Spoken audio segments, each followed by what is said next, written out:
지난주에 이어서 열매라는 제목으로 두 번째 말씀을 이어서 나누도록 하겠습니다. 지난주 말씀을 어떻게 들으셨는지 모르겠습니다만 되게 또 부담이 되셨을 거라 생각합니다. 아마 기존에 여러분이 알고 계시던 그런 성령의 열매를 맺어라 하는 그런 쉬운 말씀이 아니었기 때문에 제가 쉽다라고 하는 것은 뭔가 우리가 할 수 있다라고 말해주면 그것이 우리에게 쉬운 것입니다. 이해가 빠르기 때문이죠. 이렇게 하면 되는구나 하면 참 말씀이 쉽습니다. 그런데 말씀은 항상 우리에게 네가 한번 해봐. 그런데 못할 걸 이 얘기를 들려주기 때문에 어려운 겁니다. 도대체 그러면 우리 보고 뭘 하란 말인가? 어떻게 살란 말인가? 우리는 정녕 아무것도 할 수 있는 게 없단 말인가? 이런 막 자괴감과 우울감에 빠지게 되어 있습니다. 그러나 여러분 또 다시 말씀드립니다만 신앙은 그렇게 또 시편의 3분의 1이 탄식 기도라고 해서 탄식만 하면서 신앙생활하는 것은 신앙이 아니죠. 그럼에도 불구하고 그렇다면 하나님이 원하시는 열매란 무엇이며 나에게 어떤 것을 이루어 가시는가를 우리가 알고 따라가면 되는 것이죠. 그래서 오늘도 역시 어려운 말씀을 여러분과 또 나누어 보겠습니다. 성령께서 우리 마음속에 이 말씀이 깨달아지고 믿어지게 되는 은혜가 있기를 간절히 기도합니다. 지난주 말씀에서 예수님이 우리에게 이런 말씀을 주셨다고 그랬죠. 요한복음 15장 16절 말씀을 보시면 예수님이 우리를 택하신 목적이 뭐냐? 그것을 설명하면서 열매라는 단어를 거기서 등장을 시킵니다. 그러니까 우리를 태초 전부터 창세 전부터 택하셔서 불러내셔서 구원하신 목적이 뭐냐? 열매 맺게 하기 위함이다. 이것만 우리가 생각해 봐도 이 열매가 절대 인간의 노력으로 만들어내는 업적이나 성과가 아니라는 것을 우리는 단번에 이해할 수 있습니다. 네. 인간이 만들어낸 성과 아닙니다. 네. 자꾸 그런 걸 가지고 이게 내 인생의 열매입니다. 이게 우리 교회의 열매입니다. 라고 자랑하지 마십시오. 예, 성경은 그것을 절대 열매라고 가르친 적이 없습니다. 그런 것이 열매라면 누구든 다 노력하면 맺을 수 있습니다. 그런데 예수님께서 불가항력적인 은혜로 우리에게 나타나셔서 우리를 작정하시고 선택하셔서 우리의 힘을 다 빼게 하신 다음에 불러내셔서 끌고 가시는 목적이 뭐냐? 열매 맺게 하기 위함이다. 다시 말하면 네 힘으로는 못해라는 것을 말하고 있는 거예요. 여전히 동일해요. 그래서 요한복음 15장의 포도나무의 비유도 뭐예요? 우리가 가지다라고 얘기하는 건 뭐예요? 가지는 결코 스스로 열매를 맺을 수가 없어요. 가지는 그저 나무에 붙어 있는 게 전부예요. 그리고 그 뿌리로부터 나무가 공급해주는 영양분을 공급받아서 나도 모르게 열매가 맺혀질 때 할렐루야 내가 포도나무였군요 하면 되는 거예요. 네.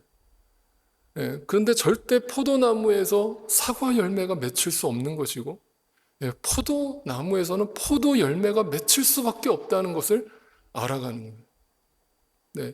그걸 기도라는 통로를 통해서 우리에게 허락하시겠다라고 말씀하시는 거예요. 그러니까 이 기도도 역시 우리가 노력해서 하나님 그 열매를 주옵소서 이 기도가 아닌 거예요. 네. 네. 진짜 기도를 드리게 되면 내가 할 수 있는 게 아무것도 없다는 것을 인정하게 됩니다. 네. 그리고 그분이 지금도 나와 함께 하시면서 내 안에서 내 인생 속에 개입하셔서 뭔가를 만들어가고 계시다는 것을 보게 됩니다. 네.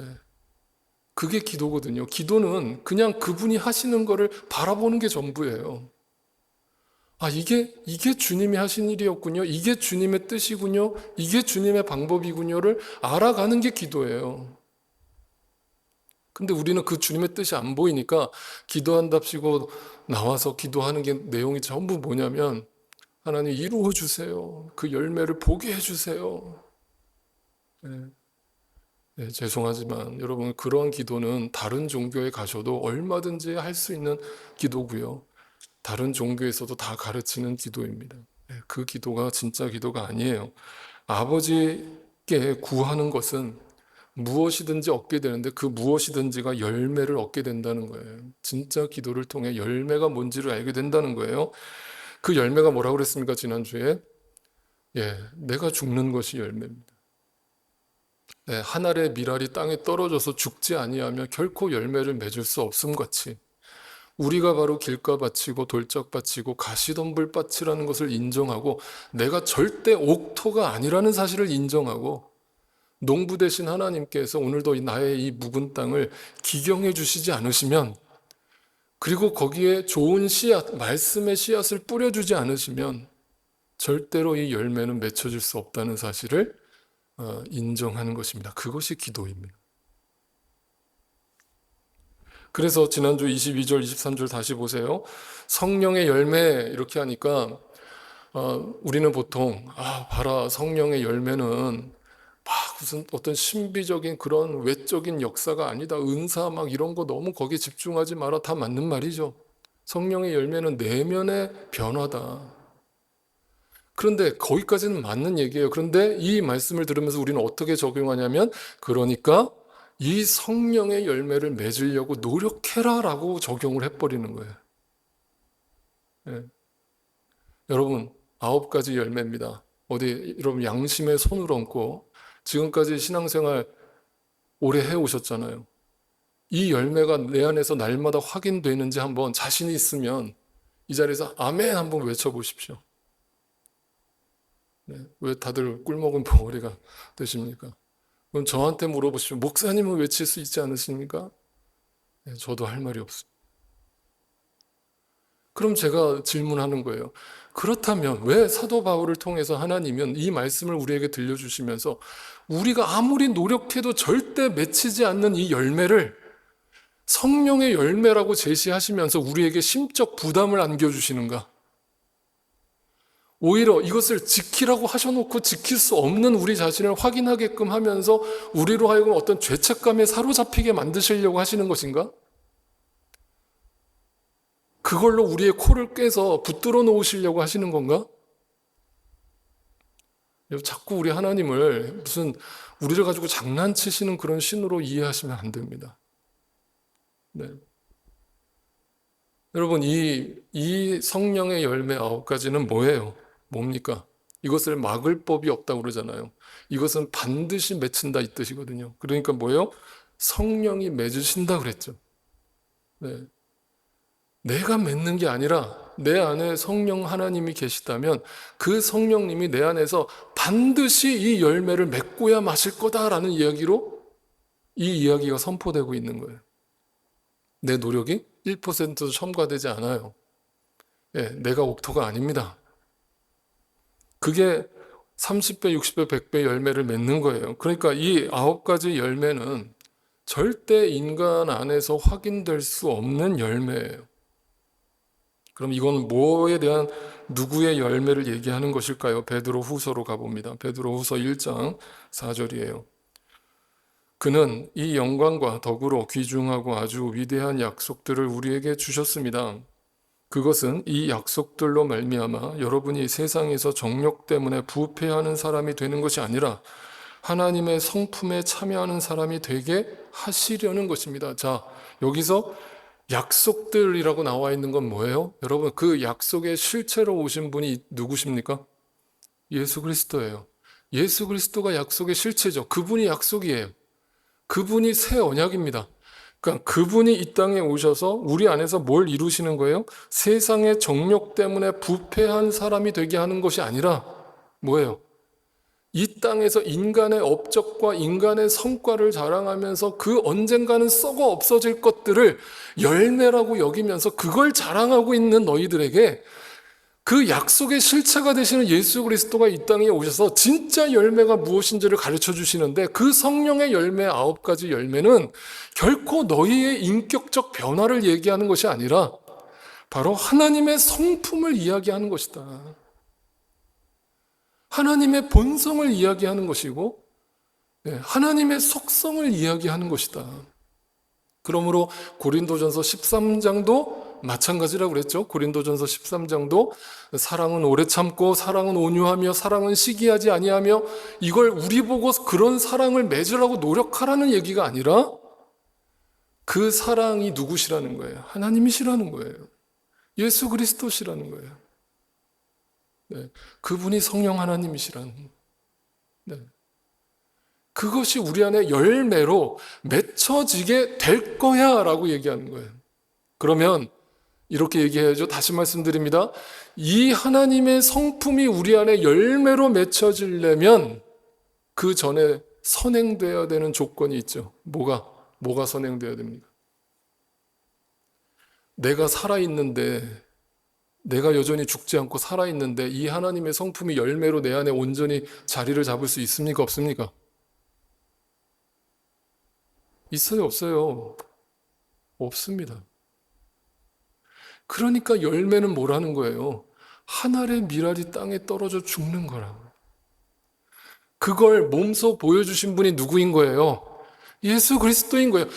예수 그리스도가 이 땅에 오셔서 인간의 몸으로 오셔서 우리보다 앞서가시면서 얘들아 이렇게 사는 게 주님의 뜻이야. 이게 열매야 라면서 십자가로 가신 거예요. 그런데 우리 인간은 왜 예수님 십자가로 가서 죽으려고 그럽니까? 이 땅에서 영광을 누려야죠. 이 땅에서 권력을 잡으셔야죠. 이 세상을 뒤바꿔 놓으셔야죠. 우리는 그 인간의 시선으로 예수께 그렇게 기도하고 있는 거예요. 그렇게 해달라고. 그런데 예수님은 아니야, 그렇게 하면 절대 열매가 맺히지 않아. 하나님의 성품, 하나님의 속성이 우리 안에 이루어지는 길은 내가 죽는 것밖에 없어. 그러니까 내가 죽는 걸 너에게 보여줄게. 그리고 나를 따라 라고 말씀하신 거예요. 여러분, 그게 크리스찬이에요. 그런데 오늘날 세상에 말하는, 세상에 너무나 많은 크리스천들은 이걸 머리로는 알지 모르겠지만 전혀 죽으려 하지 않고, 교회 안에서도 교회 바깥에서 펄펄 자기가 살아서 어떻게 해서든 이 땅에서 남들 얻지 못하는 거 더 누리면서 살다 죽기를 원하고, 어떻게 보면 세상 사람보다 더 욕망을 불태우면서 살아가는 모습들을 볼 때 슬픈 거죠. 열매를 보고 그들을 알 거라 그랬어요. 그게 믿는 자의 열매가 아니거든요. 여러분, 세상에서 성공하지 말라는 얘기 아닙니다. 이렇게 또 듣지는 마세요. 세상에서 여러분 최선을 다해서 성공도 해보세요. 높은 자리도 올라가 보시고 부도 누려보세요. 근데 여러분 안에 진짜 믿음이 있다면 절대 거기에 자빠지지 않을 거예요. 근데 이건 있어요. 여러분이 정말 하나님이 선택한 자녀가 맞다면 여러분에게 그 믿음이 허락되지 않은 상태에서 절대 이 세상의 부를, 축복을 하나님이 주시지 않을 겁니다. 왜냐하면 그 부와 축복이 우리를 걸려 넘어지게 할 거라는 것을 하나님은 누구보다 우리 자신을 잘 아시기 때문에 그런 거예요. 그래서 여러분, 우리에게 만약 하나님이 그런 이 땅에 복을 허락해 주신다 그러면 여러분 안에 믿음이 있다면 절대 거기에 현혹되거나 넘어가지 않으실 거라고 저는 믿어 의심치 않아요. 그게 하나님의 성품이에요. 하나님의 성품으로 우리 안에 가득 채워지는 걸 말해요. 그래서 24절이 이렇게 얘기합니다. 오늘 본문 24절 뭐라고 얘기합니까? 그리스도 예수께 속한 사람은, 그죠? 그러니까 누가 속하게 만드신 거예요? 예수 그리스도께서 우리를 선택하여 속하게 만드신 거예요. 그 사람은 정욕과 욕망과 함께 자기의 육체를 어떻게 한다? 십자가에 못 박았습니다.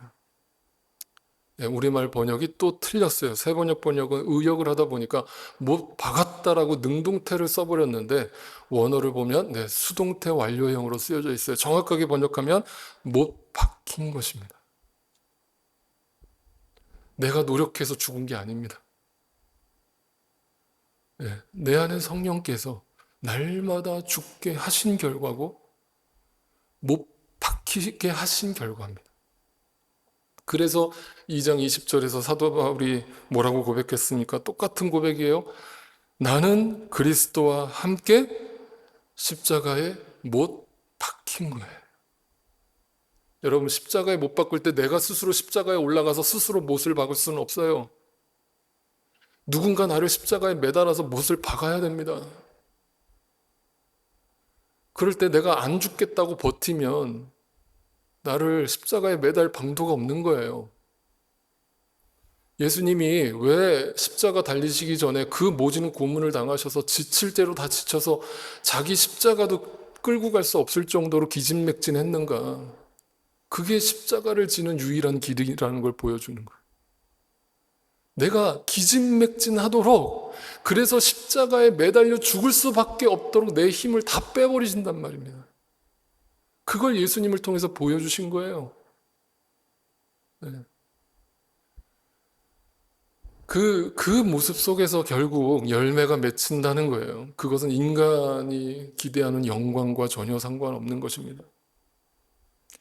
믿음 안에서 살아가는 것입니다. 이 믿음, 결국은 내 안에 계신 성령께서 이 세상에서 나를 죽게 하시고 망하게 하시고 실패의 길로, 좁은 길로 이끌어 가실 것이다라는 것을 믿음의 눈으로 바라보면서 가는 거예요. 믿음의 눈으로 이걸 바라보면서 가는 사람은 이 땅의 고난과 절망의 상황들이 벌어질 때 어떻게 반응할까요?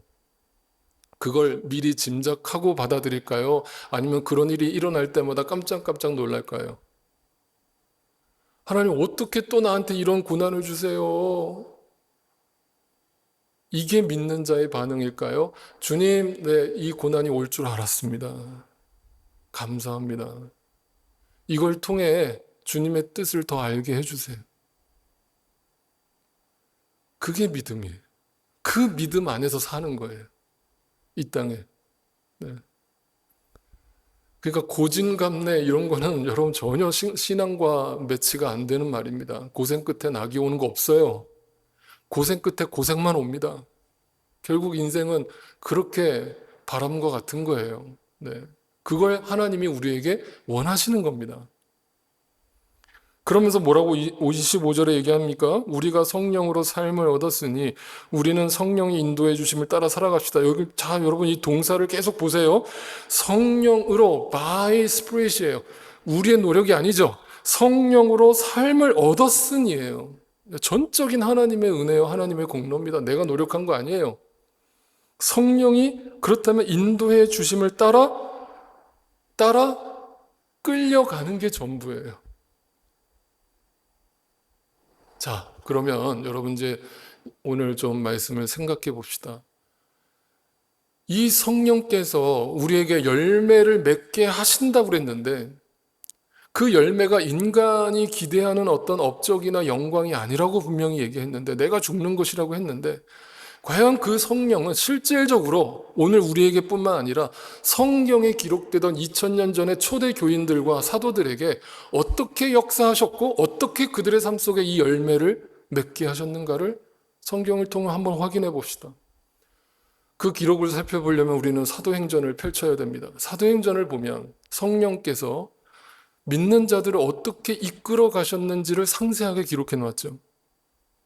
대표적으로 사도 바울이라고 하는 한 인생을 어떻게 사용하셨는지를 들여다보면 그 답을 찾습니다.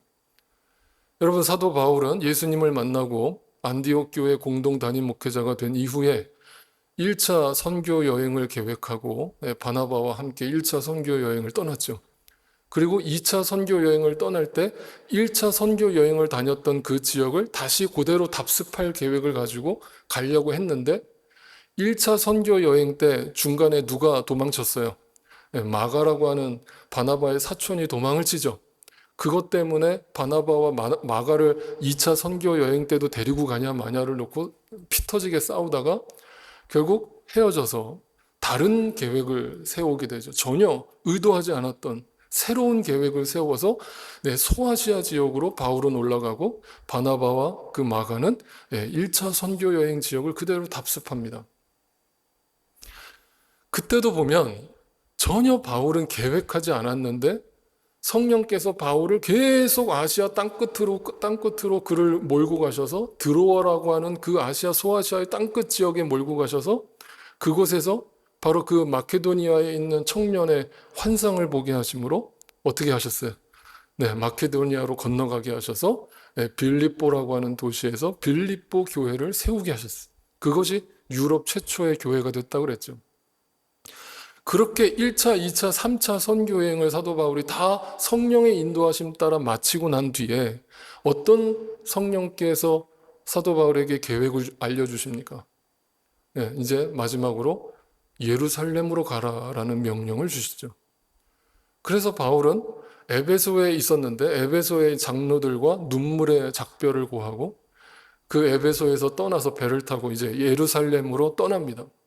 예루살렘을 떠나는 과정에 두로라고 하는 그 사도 바울의 제자들이 집단으로 거주하고 있었던 마을이 있었어요. 그 마을에 잠시 들렸다 갑니다. 거기 들렸더니 이런 일이 벌어집니다. 사도행전 21장 4절이에요. 우리는 두로에서 제자들을 찾아서 만나고 사도 바울의 제자들을 말하는 거예요. 거기서 이래를 머물렀다. 그런데 그들은 성령의 지시를 받아서 바울에게 예루살렘에 올라가지 말라고 간곡하게 부탁합니다. 자, 여러분, 성경은 명확하게 쓰여져 있습니다. 뭐라고? 누가 지시를 했다는 거예요? 네, 성령이 지시하셨다는 거예요. 누구에게?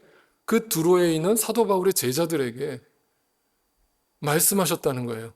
야, 사도 바울이 너희에게 오면 그 사도 바울 절대로 예루살렘에 가지 말라고 말려라. 뜯어 말려라. 왜 뜯어 말릴까요? 예루살렘에 가면 좋은 일이 있을까요? 사도 바울에게 즐겁고 행복한 일이 있을까요? 예, 거기 가면 사도 바울은 뭐밖에 남은 게 없는 거예요. 예, 유대교의 배신자잖아요. 그 유대교인들이 사도 바울을 잡아서 죽이려고 혈안이 돼 있잖아요. 그러니까 바울이 지금 사자굴 속으로 들어가는 격이죠. 예루살렘으로 간다는 건. 예, 그냥 말 그대로 죽으러 가는 거예요. 그러니까 제자들이 성령을 통해서 뭐라고 얘기하냐면 절대 가지 마십시오. 사도 바울. 거기 가면 당신 죽습니다라는 이야기를 해줘요. 여러분 주변에 누가 기도하시는 분이 기도하다가 집사님 내가 기도하는데 하나님이 집사님 그거 그 길로 가지 말래. 거기로 가면 큰일 난대. 집사님 망한대. 그 사업하지 말래. 그러면 여러분 하실 거예요, 안 하실 거예요? 진짜 하나님이 계시다고 믿으신다면 할 거예요, 안 할 거예요, 여러분? 그래? 정말 당신 기도하다가 그걸 응답을 들었어? 그럼 나 가지 말아야지. 라는 게 뭐예요? 인간의 마음이죠. 그러다가 이튿날 그곳을 떠나서 가이사랴로 갔는데 그곳에 빌립의 집이 있었습니다. 빌립의 집에 도착을 합니다. 7사람 가운데 7집사 중에 한 사람이었던 전도자 빌립의 집에 들어가서 그와 함께 머물게 되었다. 이 사람에게는 예언하는 처녀딸이 넷이나 있었습니다. 또 빌립이라고 하는 이 전도자의 집에는 딸이 넷이 있는데 이 딸들이 또 보통 사람들이 아니에요. 예언하는 사람들이에요. 하나님께 기도하는 사람들이다 이 말이에요. 그러니까 또 뭐라고 얘기를 합니까? 그리고 또 그 빌립만 그런 게 아니라 아가보라고 하는 예언자도 있었어요. 우리가 여러 날 머물러 있는 동안에 아가보라고 하는 예언자가 그 빌립의 집에 도착해요. 그러면서 바울의 허리띠를 가져다가 자기 손과 발을 묶어서 이렇게 말합니다. 유대 사람이 예루살렘에서 이 허리띠 임자를 누구예요? 허리띠 임자가 사도 바울이죠. 이와 같이 묶어서 이방 사람의 손에 넘겨줄 것이다 라고 성령이 말씀하셔요. 한두 사람이 와서 얘기하는 게 아니에요. 네, 사도 바울의 제자들이 와서 뜯어 말리고 빌립의 그 딸들이 와서 뜯어 말리고 빌립이 뜯어 말리고 아가보라고 하는 예언자가 와서 뜯어 말리고 이렇게까지 얘기하면 이게 하나님의 뜻이구나 하고 안 가는 게 상식적이잖아요. 그들이 심지어 뭐라고까지 얘기하는지 보세요. 12절.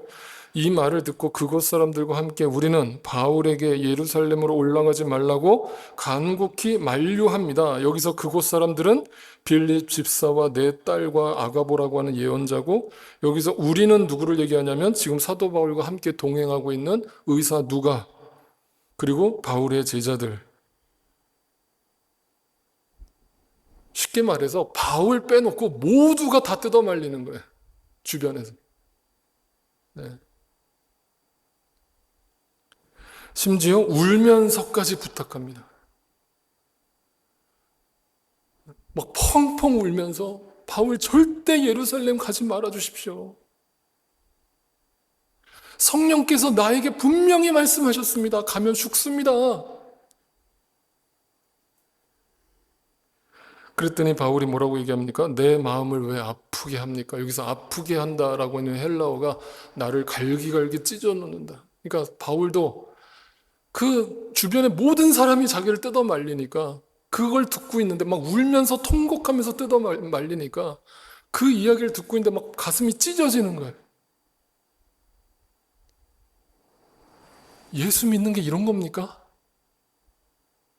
가면 죽는다고 막 뜯어 말리고 그 이야기를 들으면서 막 가슴이 찢어져서 그것 때문에 갈등하고 고민하고,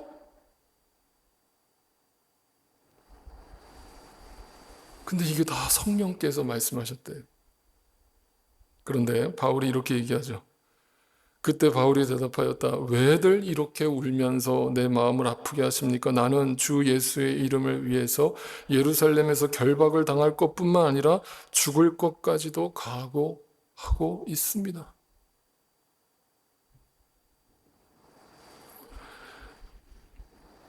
앞에 20장에서는 에베소 장로들한테 이렇게 말한 바가 있어요. 보십시오. 이제 나는 성령에 매여서 예루살렘으로 가는 길입니다. 거기에서 무슨 일이 내게 닥칠지 나는 모릅니다. 다만 내가 아는 것은 성령이 내게 알려주시는 것뿐인데 어느 도시에서든 투옥과 환란이 나를 기다리고 있다는 것입니다. 자, 정리를 해볼까요? 그러면 우리는 이제 헷갈립니다. 도대체 그 주변에 사도 바울에 있던 빌립 집사와 네 딸들과 아가보의 예언자와 그 두로에 있던 제자들이 성령의 계시를 받아서 뜯어 말린 건 뭐고, 사도 바울에게 성령님이 말씀하셔서 그 길이 투옥과 환란이 기다린다 할지라도 가라 하신 그 음성은 또 뭡니까? 다른 성령입니까? 그럴 수가 없겠죠. 그러니까 정리하면 이거죠. 그 초대 교인들은 다 기도하는 사람들이었고 말씀의 은혜를 통해서 주님의 뜻을 확인하는 사람들이었어요. 모두가 다 믿음의 사람들이었습니다. 그들은 인간의 생각이 아니라 하나님의 말씀으로 하나님이 어떤 길로 인도하실 거라는 걸 분명히 알고 있었어요. 그러니까 그 하나님의 예언이라고 하는 것은 결국 말씀을 풀어주는 것인데 그 말씀을 풀었더니 가면 죽는다는 것밖에 결론이 안 나는 거예요. 그러니까 그 말씀을 확인하자마자 바울을 제외한 모든 주변인들은 바울을 너무나 아끼고 사랑하는 마음에 그 길로 가면 죽는다는 인간적인 생각을 거기에 첨가한 거예요. 인간적 해석을 첨가한 겁니다. 이해가 되세요? 무슨 말인지? 그러니까 성령의 계시는 분명했죠. 모두가 성령의 계시는 뭘로 본 거예요? 예루살렘으로 가면 죽는다. 하나님이 이끌어 가시는 길은 죽는 길이다. 그러니까 그 말씀을 듣고 사도 바울을 제외한 나머지는 뜯어 말리는 인간의 해석을 첨가했고 사도 바울은 거기에서 성령에 붙들렸습니다.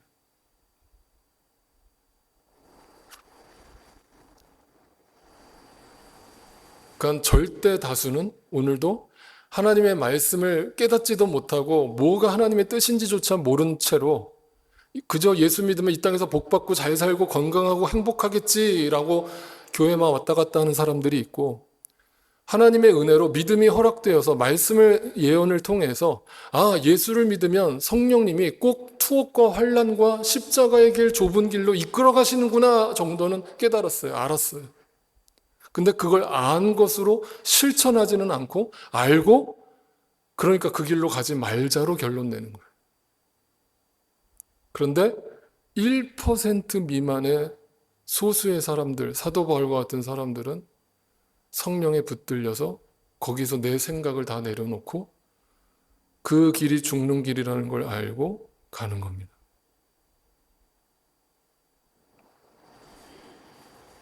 이게 성령의 열매예요. 이렇게 얘기하니까 함께 다 성령의 인도함을 받고 있는 믿음의 형제들이, 자매들이 뭐라고 얘기합니까? 야, 저렇게 인간이 고집스럽냐?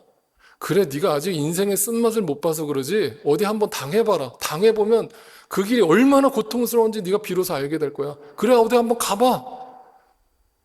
결국 너 그러다 죽어. 라면서 혀를 찼을까요? 그건 믿음의 사람들이 아니죠. 그걸 아는 거예요. 그 길이 죽는 길이라는 걸 아는 겁니다. 알기 때문에 말렸던 거예요. 그런데 바울이 이렇게 분명하게 선명하게 이야기를 하니까 뭐라고 얘기합니까? 바울이 우리의 만류를 받아들이지 않으므로 우리는 주님의 뜻이 이루어지기를 빕니다 하고 입을 닫았다. 여기서 입을 닫았다라고 하는 것은 내 인간적 생각을 내려놓았다. 그리고 어디 한번 가서 개고생해봐가 아니라 정녕 그 길을 가려고 하는 거냐?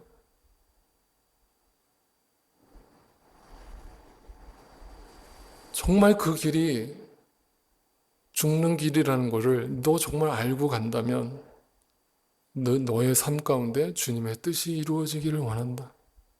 주님의 열매가 맺혀지기를 원한다. 라면서 권면과 기도를 해주는 것이 믿는 자의 시선이라는. 여러분, 이 시선, 성령 하나님이 우리 안에 역사하시면 모든 믿는 자들 마음속에 동일하게 일어나는 이 시선과 이 마음과 이 하나님의 심성과 이 하나님의 열매는 예수 그리스도가 우리에게 보여주신 마음이에요. 히브리서 12장 2절에 그래서 이렇게 얘기한 겁니다. 믿음의 창시자요 완성자이신 예수를 바라봅시다. 그 예수를 바라보자는 것은 긍정적 시선이 아닙니다. 그 예수가 누굽니까? 십자가에 달린 예수입니다. 그분이 믿음의 창시자예요. 그게 믿음이에요. 죽는 게 믿음입니다.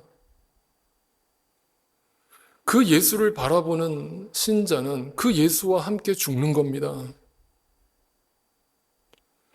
그는 자기 앞에 놓여있는 기쁨을 내다보고서 부끄러움을 마음에 두지 않고 십자가를 참았습니다.